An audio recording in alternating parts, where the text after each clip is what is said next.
Have you ever noticed how the moment you achieve something you've been working toward for months or even years, the satisfaction fades almost immediately? You get the promotion, and within days you're thinking about the next level. You reach your fitness goal, and suddenly it doesn't feel like enough. You finish that big project, and instead of celebrating, you're already anxious about what comes next. We live in a results-obsessed world. We measure success by outcomes, by achievements, by the finish line.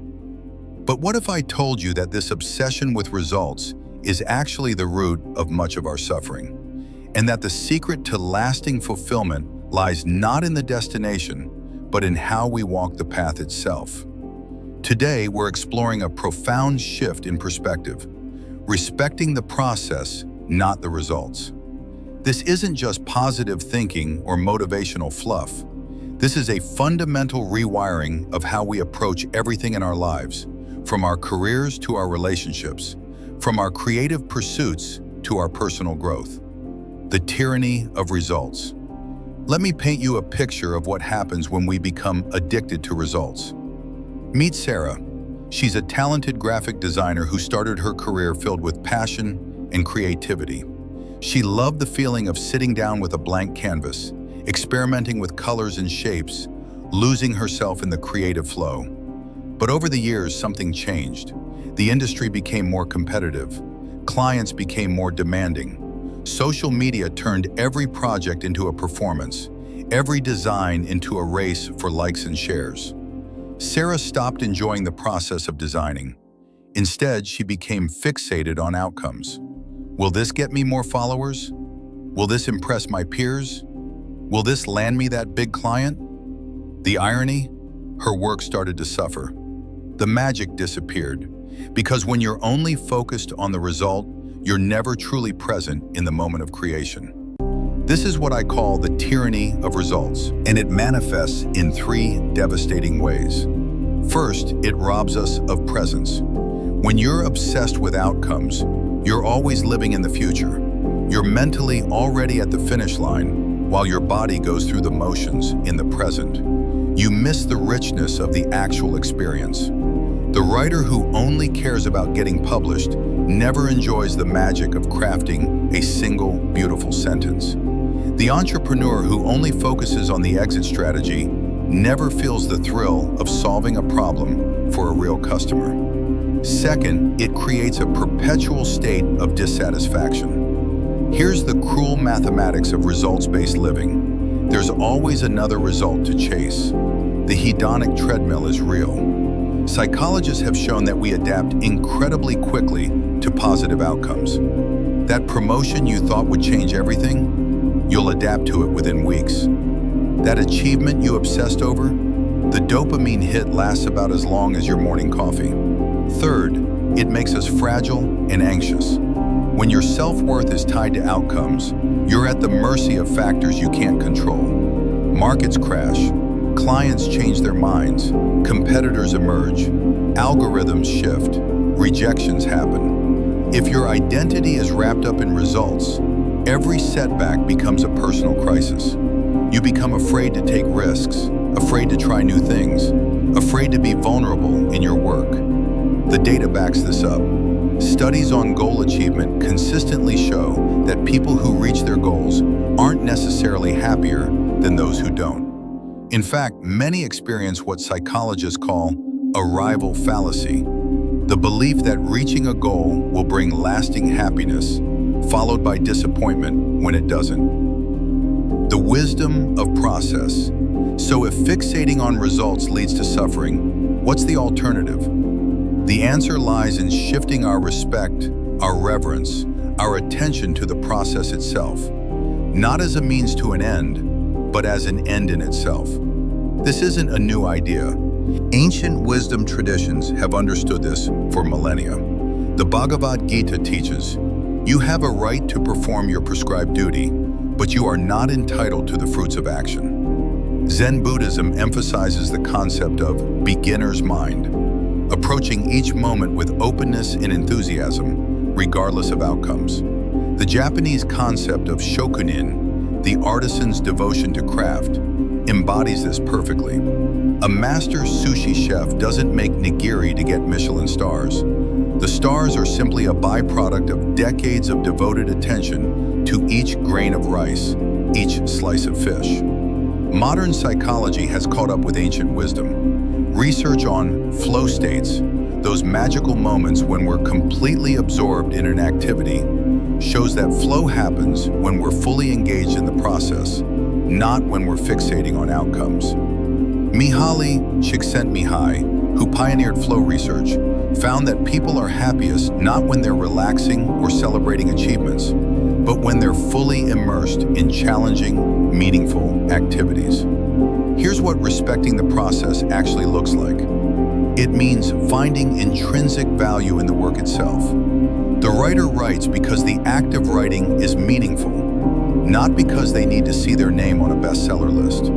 The musician practices scales not to perform perfectly, but because there's something sacred in the relationship between their fingers and the instrument. The teacher prepares lessons not to get good evaluations, but because the craft of teaching itself is worthy of devotion. It means embracing the learning that happens in the middle. Every process is a teacher. Every repetition reveals something new. The entrepreneur who launches a failed startup doesn't see failure. They see data, lessons, growth. The athlete who trains for years understands that the training itself is transforming them, making them stronger, more disciplined, more resilient. It means making peace with uncertainty. When you respect the process, you release the need to control outcomes. You do your part with excellence and integrity, then you let go. This isn't passive resignation, it's active surrender. You give your full effort while simultaneously releasing attachment to specific results. The paradox of letting go. Now here's where it gets really interesting. There's a beautiful paradox at the heart of this philosophy. When you stop obsessing over results and instead devote yourself fully to the process, you often get better results anyway. Let me explain why this paradox exists. First, process focus improves performance. Athletes call it playing in the zone. Musicians call it losing yourself in the music. Whatever you call it, it's that state where you're so absorbed in what you're doing that self-consciousness disappears. And self-consciousness, that inner critic constantly evaluating and judging, is the enemy of peak performance. When you focus on process, you free up mental resources that would otherwise be consumed by anxiety about outcomes. Studies of professional athletes consistently show that those who focus on execution, the process, perform better under pressure than those who focus on winning, the result. A basketball player thinking, follow through on the shot, performs better than one thinking, I have to make this or we lose. Second, process respect breeds resilience. When your satisfaction comes from the process, failure loses its sting. You're not devastated by setbacks because your self-worth isn't riding on outcomes. This resilience means you're more likely to persist, to try again, to keep improving. And persistence, as we know, is often the difference between success and failure. Think about Thomas Edison and his 1,000 failed attempts before creating the light bulb. He famously said, "I have not failed. I've just found 10,000 ways that won't work." That's process respect. Each failure was valuable information, part of the process of discovery. Third, process focus leads to mastery. When you're devoted to craft for its own sake, you're willing to put in the 10,000 hours. You're not rushing through practice to get to the performance. You're not cutting corners to reach the goal faster. You're savoring each stage of development. And that deep engagement with process is what creates true masters. Look at any master in any field, whether it's a chef, a programmer, a surgeon, or a painter, and you'll find someone who fell in love with the process. The results are almost incidental. But here's the crucial point. The moment you start focusing on process in order to get better results, you've missed the point entirely. That's just the ego playing a more sophisticated game. True process respect means genuinely finding meaning in the work itself. whether it leads to external success or not. So how do we actually cultivate this shift from results obsession to process respect? Let me give you 5 practical approaches. First, redefine success. Instead of measuring success by outcomes, measure it by how fully you engage with the process. Did you show up? Did you give your honest effort? Did you maintain integrity? Did you stay present? These are things you can control. A good day is a day when you showed up fully, regardless of what happened. This reframing alone can transform your relationship with your work and your life. Try this exercise. At the end of each day, instead of listing what you accomplished, write down 3 ways you honored the process. Maybe you handled a difficult situation with grace. Maybe you stayed curious when you wanted to judge. Maybe you kept going when you wanted to quit. Second, create rituals around the process. Rituals help us mark the process as sacred, worthy of respect in itself. The Japanese tea ceremony isn't about drinking tea quickly to satisfy thirst. It's an elaborate ritual that makes the process itself meaningful. You can create your own rituals. Before you write, light a candle. Before you exercise, set an intention. Before you work, take 3 conscious breaths. These small rituals signal to your brain, this process matters, not just the outcome. They help you transition from results mode to process mode. Third, practice process gratitude. We're trained to be grateful for results.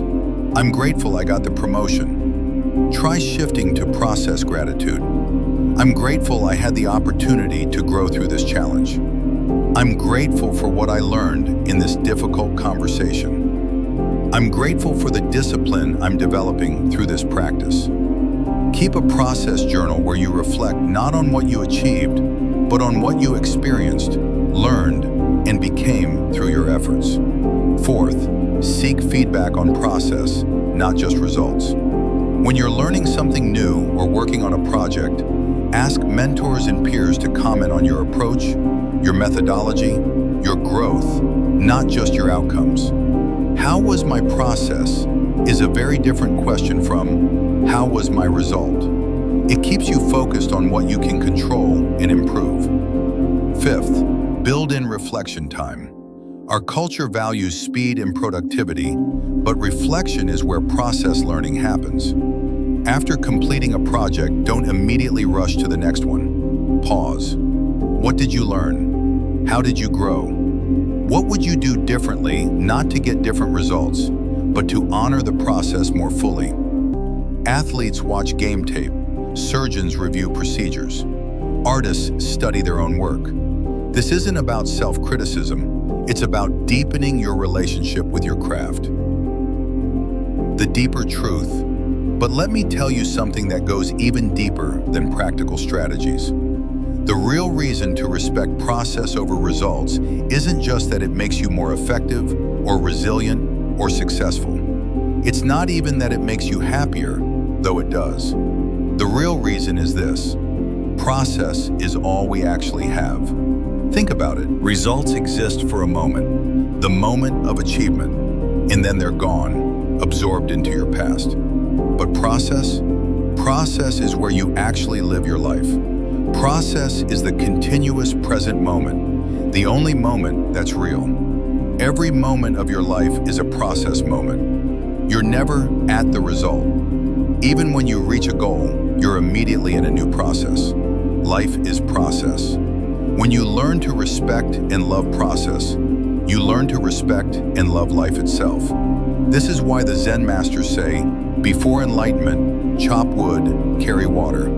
After enlightenment, chop wood, carry water. The activities don't change. What changes is your relationship to them. You stop treating them as stepping stones to somewhere else and start experiencing them as complete and meaningful in themselves. Here's what I've learned in my own life. The moments I remember most vividly, the moments that actually shaped who I am, are almost never the result moments. I barely remember graduation ceremonies or award presentations. What I remember are the late nights working on a project with friends, the early morning training sessions, The conversations that challenged me, the failures that taught me humility, the small victories that taught me persistence. I remember the process. The results fade, but the process changes you. And when you die, and we all will, you won't think about the results. You won't care about the awards on your shelf or the zeros in your bank account. You'll think about how you lived. Did you show up fully? Did you love deeply? Did you engage with life with presence and courage and curiosity? Did you honor the process of being human? So let me leave you with this invitation. Whatever you're working on right now, whether it's building a business, learning a skill, healing a relationship, creating something, or simply trying to become a better version of yourself, I invite you to shift your reverence from the result to the process. Fall in love with the work itself. Find meaning in the daily practice, not just the distant goal. Measure your success not by what you achieve, but by how fully you engage. Celebrate not the finish line, but each step of the journey. This isn't about lowering your standards or settling for mediocrity. It's about recognizing that excellence itself is a process, not a destination. The masters aren't masters because they reach mastery. They're masters because they never stop respecting the process of learning and growing. Tomorrow morning, when you sit down to work, or go to the gym, or have that difficult conversation, or work on that project, pause for a moment, take a breath, and ask yourself, can I find something valuable in this process itself, independent of any result? Can I be fully here, in this moment, doing this work for its own sake? If you can, you'll discover something remarkable. You already have everything you need, not when you reach the goal, but right now, in this moment, engaged in this process. That's where life is. That's where fulfillment lives. That's where you become who you're meant to be. Respect the process, trust the process, love the process, and watch how it transforms not just what you do, but who you are. If you want more videos like this, please like and subscribe my channel.